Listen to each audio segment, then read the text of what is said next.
पटना के अंबेडकर दलित छात्रावास में असामाजिक तत्वों का बसेरा। छात्रों के साथ साथ कुछ असामाजिक तत्वों ने भी डाला डेरा। आए दिन करते हैं गुंडागर्दी। आसपास के छात्र छात्राओं से अक्सर करते हैं छेड़छाड़। बाबा साहब अम्बेडकर और माता सावित्री फूले के सपनों को किया तार तार। हॉस्टल के अंदर छात्र और बार बलाओं के ठुमके लगाते कई वीडियो आए सामने। यही छात्र हैं जो अपने भविष्य निर्माण के लिए यहाँ आते हैं, लेकिन सरकार के पैसों पे कर रहे हैं अय्यासी। जनता सायरन न्यूज इस वीडियो की पुष्टि नहीं करता। बहन को छेड़ने के बाद हुआ विवाद।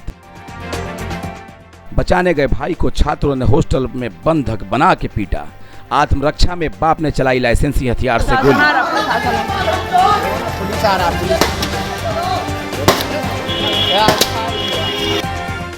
छात्रा द्वारा मारपीट का वीडियो वायरल करने के बाद मिली रेप और जान से मारने की धमकी। काम क्यों ना बैंक 20 को लड़का लेकर पहुंचेगा बैंक चोट देंगे वहीं पर बैंक रेप करवा देंगे तो बड़ा समझिए। दिमाग ऐसे उतरा नहीं पुराना मैटर को लेकर होशियार बनती हो। तो जब उतर जाएंगे ना जब बैठ जाते तो दिल से निकाल देंगे ना। स्थानीय नागरिकों और पीड़ित युवतियों ने लगाए बेहद संगीन आरोप। आइए जानते हैं क्या है पूरा मामला।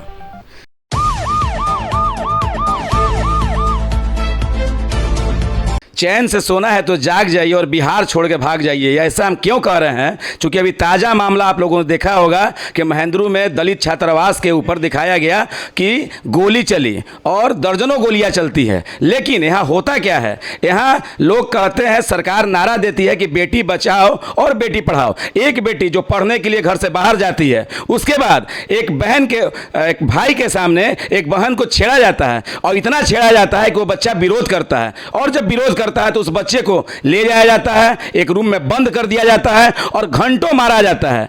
और ये बात जब उसके पिताजी को पता चलती है तो घर में कोहराम मच जाता है। घर वाले जाते हैं उस बच्चे को बचाने के लिए, लेकिन उधर से काफी ढेला डंटा रोड़ा पत्थर गोली और बम चलता है। उसके बाद एक बाप के पास जो कि लाइसेंसी पिस्टल रहता है, सरकार ने क्यों दिया? आत्मरक्षा के लिए। और आत्मरक्षा के लिए वो बचाता है, चलाता है। उसके भाई को दर्दनाक मारा जाता है, पिताजी को ही मार लगता है, एफआईआर भी होता है। लेकिन एफआईआर के बाद उस पिता को जेल भेज दिया जाता है जिसकी बेटी को छेड़ा गया और उसको बच्चे को काफी मार लगा। आइए बात करते हैं हम उन बच्चियों से, घटना हुआ क्या था उसकी सच्चाई जानते हैं आपके सामने।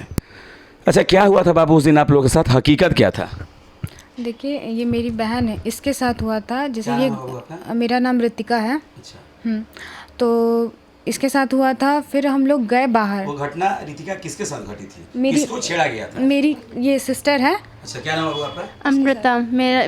मेरे साथ हुई थी और मैं गई थी बाहर सामान लाने, तो मेरे साथ ही वो कमेंट वो लोग पास कर रहे थे। और है ना, मतलब मेरा भाई भी मेरे साथ ही था। मतलब वो अपने डॉग को घुमा रहा था वहाँ पर, बट वो मेरे से थोड़ा दूर था। वो अंडे के शॉप पे था और मैं कॉइल ले रही थी रोड के सामने से। तो वहीं पे कुछ लोग थे, कुछ भैया लोग थे, और उन सब ने मतलब स्टार्ट कर दिया कमेंट पास करना और फिर बोलना कि है ना गंदे गौर की जाएगा। बच्ची अभी उन लोग को भैया कह रही है। समाज कितना बदल चुका है। अब ऐसा जिस दिन हम गिर जाएंगे, हमारी मानसिकता कितना गिर चुकी है कि एक बहन छेड़े जाने के बाद भी उनको भैया ही कह रही है। आगे क्या हुआ था बाबू? हाँ, तो फिर उन्होंने मुझे छेड़ा, तो मतलब कमेंट पास किया। तो मैं उधर से जा रही थी तो मैं चली आई, तो उधर भाई था तो उसने देखा, मुझे ऑब्जर्व किया। तो उसने उन लोगों को बोला कि आप लोग ऐसे ऐसे बदतमीज़ी क्यों कर रहे हैं? आप इधर हॉस्टल में रहते हैं तो आप अच्छे से रहिए, आप तो स्टूडेंट हैं। तो उन लोग फिर उसको है ना गाली देने लगे, मारने लगे। और फिर है ना उसको उधर ही से लेके जा रहे थे कहीं। तो उसमें था कि अब वहाँ से ले जा रहे थे तो भैया को किसी ने कॉल किया। हाँ, बहुत, उसको तो बहुत मारा गया। उसका सर फट गया है, उसका हाथ पूरा फट गया है ये। और है ना नीज़ घसीट के लेके जा रहा था, तो दोनों नीज़ में है ना उसको पूरा नी छिलाया हुआ है, वो ब्लड से पूरा उसका पैर वो हुआ हुआ है। तो लेके जा रहा था तो एक और भैया को फिर बुलाया, तो भैया गए तो उनको भी मतलब फिर 200-300 लोग आ गए, 400 लोग आ गए, डंडा लिए हुए थे, सब मारने लगे। तो पथराव भी कर रहे थे ऊपर से, मतलब बहुत पत्थर भी फेंक रहे थे। एक हॉस्टल में पत्थर कहाँ से आया आप बताइए भैया? सर पत्थर पहले से तैयारी थी क्या उन लोग की? हाँ मतलब इतना ये बच्चे पत्थर पढ़ाई करते हैं, जहाँ कलम होना चाहिए वहाँ पत्थर, बम और गोली। वही ना, बताइए, पत्थर फेंकने लगे। खराब हुआ कि पुलिस भी, प्रशासन भी भागने लगा। अच्छा। प्रशासन भी नहीं रुक पाए, सब लोग को पथराव छात्रों के द्वारा हुआ। हाँ। उसी में पुलिस भी भागा। पुलिस भी भागा, पुलिस भी सब था, लेकिन पुलिस भी भागने लगा, इतना पथराव हुआ है। आप कौन हैं इन बच्ची लोग की? इन बच्ची लोग के हम भाभी हैं, और एक बार नहीं, आपके भी हस्बैंड को मार पड़ा है? हाँ बहुत हस्बैंड को मार पड़ा, उनका एक आंख डैमेज कर दिया गया है, उनको सूझ नहीं तस्वीर वगैरह भी है रहा। क्या? हाँ मेरे पास है, देखिए। अच्छा, इन्हीं को मारा गया? हाँ इन्हीं को बहुत आप मार देख मारा सकते हैं गया। इस तस्वीर को, एक भाई जब बचाने जाता है, कहाँ है पुलिस, कहाँ है प्रशासन, और प्रशासन है। अच्छा, एक बात और है कि मात्र थाना से 100 मीटर की दूरी है, ज़्यादा दूर की घटना नहीं है। थाना मात्र 100 मीटर से भी कम की दूरी पे थाना है, और एक बहन जो पढ़ने जाती है उसको उसके छेड़ा जाता है, और बचाने जब भाई जाता है तो उसको पीटा जाता है। इस तरीके से देख सकते हैं। अच्छा, उसके बाद क्या हुआ?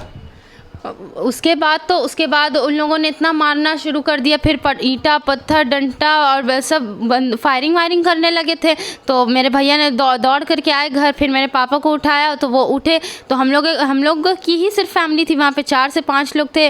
और फिर पापा हम लोग गए, हम लोग सब उधर, तो देखिए इतना पत्थर ईंटा और डंडा हो रहा था, और हम लोगों के पास सिर्फ कुछ नहीं था। तो हम उन लोग अंदर गए, एक ही सोर्स है हम लोगों के पास, हम लोग की फैमिली को प्रोटेक्ट करने के लिए मिला है लाइसेंस सी गन मिला है। तो वो एयर फायरिंग किए ताकि शांत हो, कोई छोड़ ही नहीं रहा है, बोल रहे हैं छोड़ने। एयर फायर हुआ उस दिन? हाँ एयर फायरिंग हुआ है। घटना में कहा गया कि काफी छात्र घायल हैं और काफी लोग को गोली लगी है, ऐसा तो कोई बात? सर ये झूठ है, कहा कि पीएमसीएच के डॉक्टर, हम वहीं पर थे, पीएमसीएच के डॉक्टर बोले कि गोली नहीं लगा है, वो गोली नहीं लगा है। इन तमाम मीडिया चैनल, तमाम पत्रकार एकदम गोली लगी, कितने लोग को गोली, किसी को नहीं लगी। ये बात मीडिया में है, झूठ मतलब कि प्रचलित की गई कि गोली चला। ठीक है, गोली तो चला, लेकिन गोली किसी भी व्यक्ति के शरीर में नहीं लगा है। अगर गोली नहीं चलता तो मेरे हस्बैंड, मेरे देवर को वहाँ पर मार दिया जाता। अगर नहीं चलता तो एकदम खत्म हो जाता, हम लोग एकदम मातम में रहते। अभी भी उनको एक डैमेज कर दिया गया है।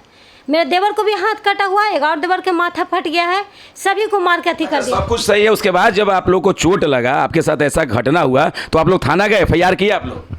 हाँ हम लोग FIR किए, मतलब, और हम उतना वो किया ही नहीं जा रहा था। जो भी पॉलिटिशियन और जो भी गवर्नमेंट आ रही है वो सारे हॉस्टल में जा रहे हैं, किसी को यहाँ से कोई मतलब एक चीज़ और मैं कहना चाहूँगा कि आज के डेट में बिहार पहली घटना नहीं है। पहली घटना बेगूसराय में घटती है, जहां 30 किलोमीटर तक अंधाधुंध फायरिंग होती है। उसके बाद आरोपी पकड़े जाते हैं, उसके बाद उसको जातीय रंग दे दिया जाता है। उसी प्रकार का घटना यहाँ हुआ। यहाँ दलित छात्र पे हमला हुआ, और घटना में शामिल एक खास किसी जाति व्यक्ति विशेष को लेकर टारगेट किया गया। और यहाँ यह नहीं देखा गया क्या बेटी की कोई जात होती है, क्या किसी बहन का कोई जात होता है। आज गोली चलने वाली घटना से सीख लेते हुए प्रशासन को यहाँ भी सीख लेना चाहिए था। यहाँ ये दूसरी घटना है, और यहाँ भी जातीय रंग। अब बिहार में किसी प्रकार का अगर दुर्घटना होता है या किसी प्रकार का अगर अपराधियों के द्वारा घटना होता है, तो अगर हम जातीय रंग दे देंगे तो क्या कार्रवाई होगी, क्या न्याय मिल पाएगा, इस बातों को भी हमें सोचना पड़ेगा। आज यहाँ एक बेटी का सवाल है, आज यहाँ एक बहन का सवाल है। एक बेटी जो है, उसके बाद क्या हुआ, जब FIR आप लोग करते हैं तो कार्रवाई उन लोग पे हुई। यहाँ पता चला कि आपके पिताजी को जेल भेज दिया गया है। हाँ उन्हें जेल भेज दिया गया है। बल्कि मेरे घर के जितने भैया और जितने भी लोग हैं, सबको चोट लगा है। रहा था अमर आजाद और पवन, वो अभी खुलेआम घूर रहा है, वो गिरफ्तारी नहीं हुआ। और जो अपना बेटी को बचाव की है, उन्हीं को गिरफ्तार कर लिया गया। ऐसा क्यों हुआ भाई?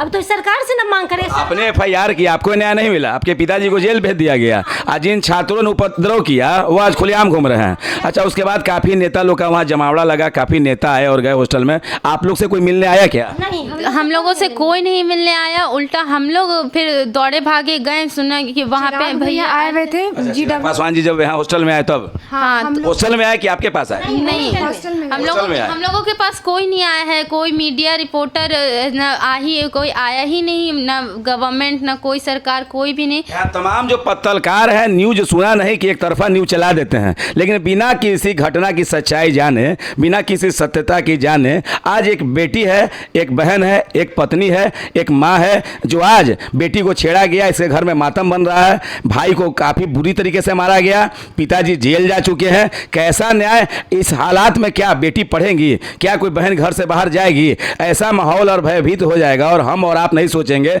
और इस उपद्रव को और हम जातीय रंग दे देते हैं तो क्या न्याय मिल पाएगा? क्या कोई बहन अपने आप को सुरक्षित महसूस कर पाएगी? कोई बेटी दोबारा रोड पर जाके पढ़ाई कर सकेगी? छेड़खानी का विरोध भाई ने किया और भाई को बचाने के लिए पिता आगे आया, तब क्यों जेल भेजा गया भाई? वही तो हम जानना चाहते हैं कि मेरे पिता को क्यों जेल भेजा गया, बल्कि में वो हम लोगों को प्रोटेक्ट कर रहे थे, वो प्रोटेक्ट कर रहे थे, तब उनको जेल भेजा गया। अगर वो नहीं करते मतलब उन लोगों को कहना क्या। और मेरा बस यही है कि जितने भी तेजस्वी भैया लोग हैं और चिराग भैया लोग हैं, जितने भी गवर्नमेंट है, देखिए अभी भी ये बच्ची भैया ही बोल रही है और वही भैया से न्याय की आस में भी है, और कितना आगे न्याय होता है आगे तो वक्त बताएगा। और उन लोगों से मेरा बस यही कहना है कि मेरे पापा को क्यों जेल भेजा गया, बस मुझे ये बताइए। और क्यों, मतलब क्यों किसी को क्या कोई अपनी बेटी को या कोई अपनी बहन को प्रोटेक्ट कर रहा है तो उसके साथ ही क्यों ऐसा हो रहा है? उन लोगों के साथ ऐसा क्यों नहीं हो रहा है? कोई मारा गया, भाभी भी आज रो रही है, आखिर मारा गया, उसके बाद इलाज हुआ उनका?